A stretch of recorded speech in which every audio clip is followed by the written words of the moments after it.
Hi, I'm Steve Barlow. This is the Humanised Workforce Future You podcast video, where we're talking about perceptions of the future, issues that we need to be aware of, and their role in a rapidly changing work and life environment.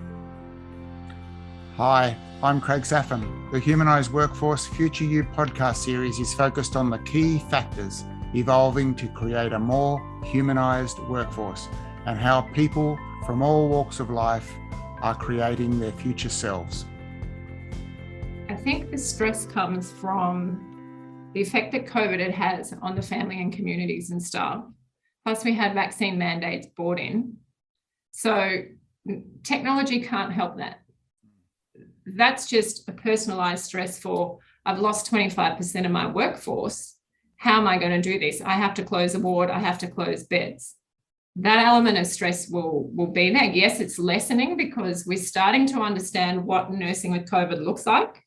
We seem to have that balance now that's come out where we know we need X amount of beds additional for the COVID patients. But we're still struggling with staff and finding staff.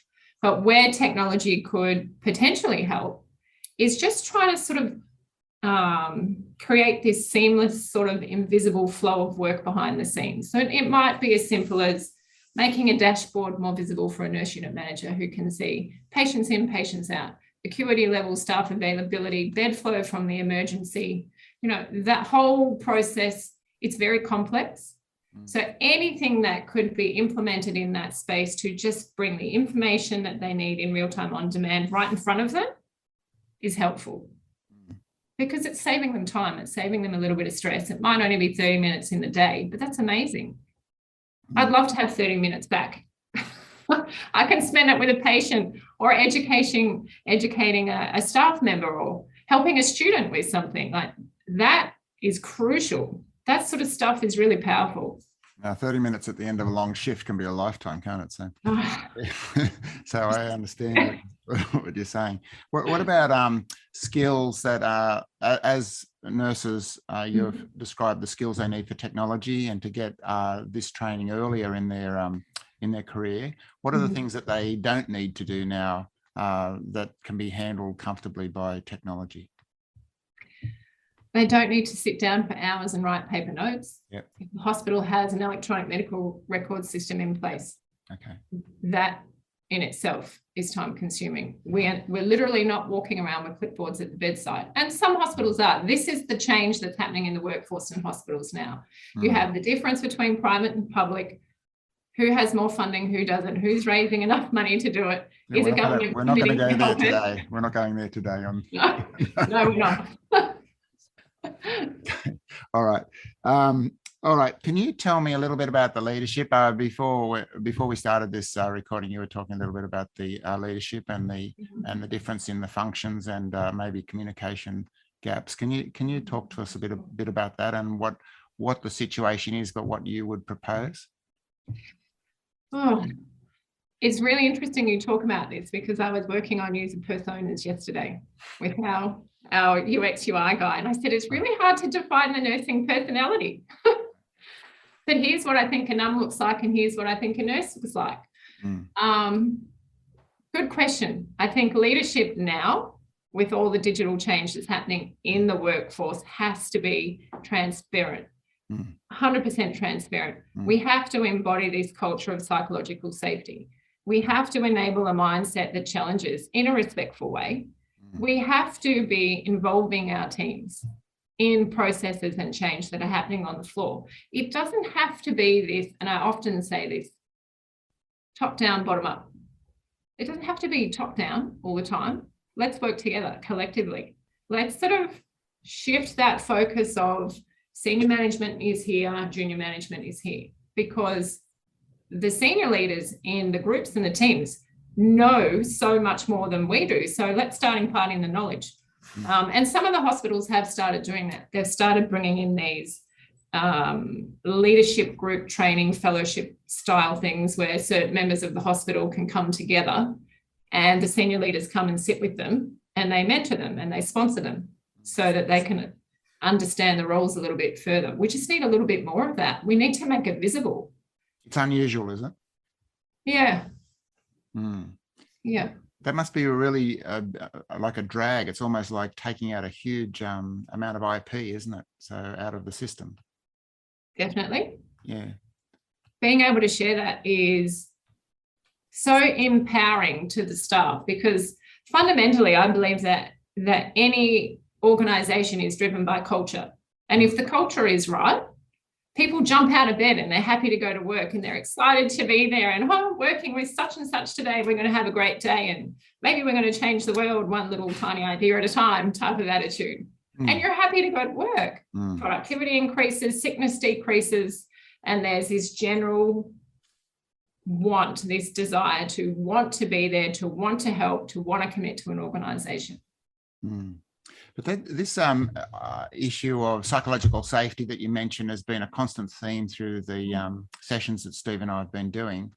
And I think that, it's not actually a done deal, or not actually been achieved in the nursing profession, and in many workplaces, to be honest, not to single out the medical profession, but there has been a lot in the press about this sort of thing. And I just wondered, do you think that there is a way to get an increased amount of psychological safety in this profession?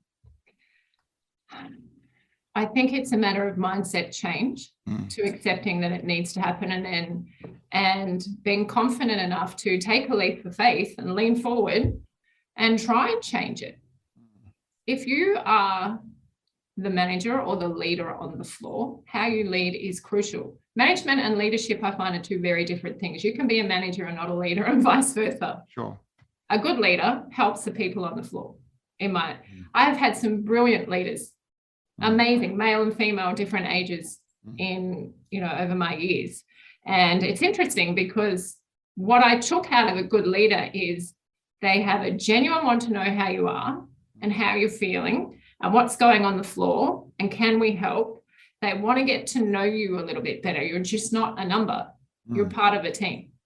And that engagement from a team is absolutely crucial.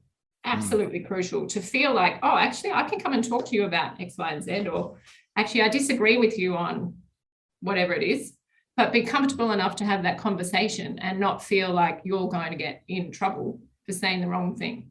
So when I'm imagining that you experience some of those environments in the work that you're doing, and some of the other that you don't, where there isn't the EQ or the psychologically safe environment, what are the differences in those organizations or those structures? What are they doing that's essentially different to each other? I think it's leadership style. I honestly think it's personality and leadership style. You either are that or you're not that. Right. You're either challenging yourself to change, yes, to embody psychological safety. And you know what? In fact, I don't know how much it's talked about in the nursing profession. Our leaders should create an environment that is psychological safe. There's a lot of research in that place as it's really important that we have trust and safety and peer building and bonding and mentorship instead of the whole eat our young, that's how it used to be. It's true. The research says it. Yeah. So now more than ever, especially in light of COVID, we must lead like that. We must be open to being challenged. It's not a bad thing. It doesn't mean you're wrong. It's just, let's hear the conversation. Let's start the mindset. Let's make our staff feel safe on the floor. Yeah, so, okay, very interesting. A lot of challenges and something that's so critical for our society and our community. The one last question I want to ask you is that it's related to really what I see as a huge demand for nurses in the community, from an aged care perspective to hospitals, both private and public, and an increase in this part of the demand. What is the advice you would give for young people who want to enter the profession? Because there's a lot of advice out there suggesting that it may be quite difficult, but what advice would you give to young people who want to go into nursing as a profession? Nursing can give you so many skills. I wouldn't be afraid. If you want to care for others and you have a genuine desire to help, don't be afraid to enter nursing. Nursing, it is what it is. We will always adapt and change. That's what the profession does. We get a pandemic, we adapt, we learn from it, we change, we educate, we just carry on. That's what it is. And there are so many opportunities in nursing. There's no way I would have had the opportunities to do what I'm doing now if it hadn't been for the diversity that you can do and your transferable skills that you learn from nursing. I'm working in IT. I started in nursing. I helped start up a GP. I helped roll out an education program. All skills that have been foundational to nursing. So don't ever be afraid. Now more than ever, we need kindness and new faces and young people who are already technologically enabled to step into that space because they're our future leaders. Yeah, that's fascinating. There's a lot of professions like nursing. I think law is another one, isn't it, where you get the foundations and then it allows you to go into other areas. So nursing is a perfect example of that, where people get locked into the fact, oh, I'm going to be a nurse or something, but it's actually, they have that experience and they use it for other things in their life, right? And they make an interesting career. Thank you. That's fascinating. Thank you very much, Sarah. Steve, do you want to sum up?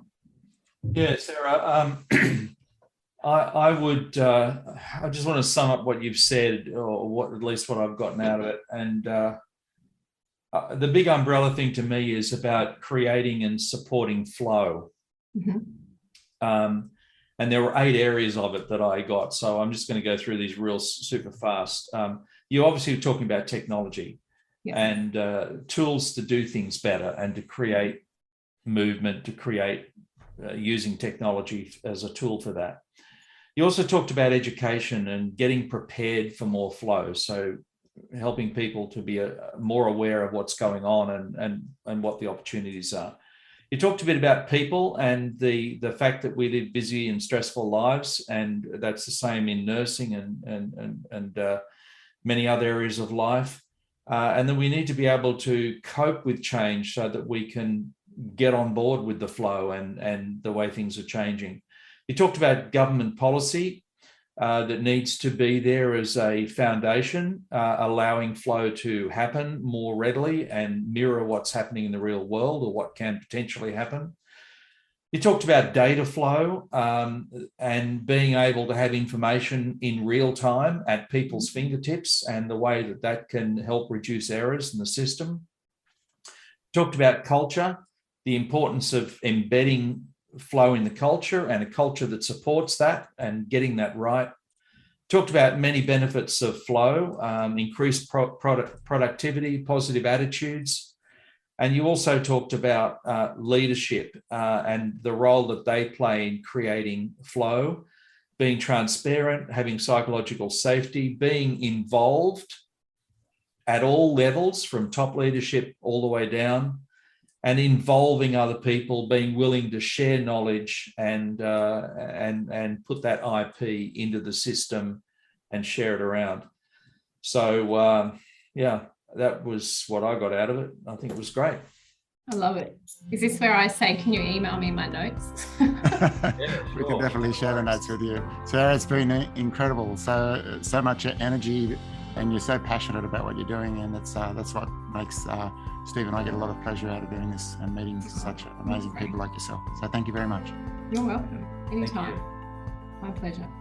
Thanks for watching this video on Humanised Workforce Future You. Please leave a rating or review for the series on the medium where you source your videos. The transcripts for today's video can be found on craigsafin.com. Please subscribe to the series to avoid missing out on future episodes.